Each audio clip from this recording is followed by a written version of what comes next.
As a 17-year-old, I was diagnosed with something called an osteosarcoma, type of bone cancer. I had it in a small bone in my foot, and it meant that I had to have 6 months of chemotherapy, and I had my left leg amputated below the knee. So who here would find that demotivating if it happened to them? Most people, right, okay. So what I want to do is I want to share with you why, for me, it became the most motivating thing that ever happened to me.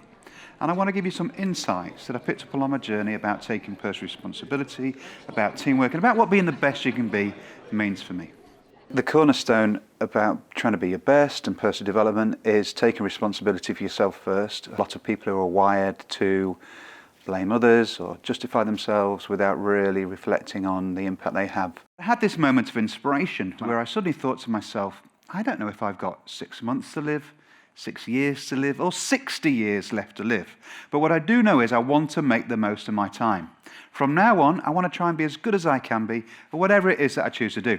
And one of the things I wanted to try and be as good as I could be at was swimming. Throughout my swimming career, the key things are be really clear on what success looks like. We won a silver medal in Atlanta, and I was totally devastated by this. I thought we had a team that could have won and should have won, and I didn't really understand why we hadn't. And then I watched the video back of the medal ceremony, and I saw the 4 athletes on the podium with their silver medals around their necks, and I saw 2 people who were sad and 2 people who were happy. And I thought, I just don't understand why you 2 people are happy with that result. And it just dawned on me that we did have a group of individuals who had totally different objectives. You know, I assumed we all wanted the best possible outcome, but it was a silly assumption to make. And I made that assumption based on how I behaved as a leader. I thought communication was a one-way process that came out the end of my finger. I didn't realize I needed to listen to what people were saying to me. I didn't even give them a chance to talk to me some of the time. And I was going to retire after that competition, and I thought, I cannot let that be the last thing that I do. It will haunt me. If I look back across my career and I see this final race, we had a team that could have won and should have won, but didn't, because we didn't talk to each other, didn't listen to each other, didn't get any agreement.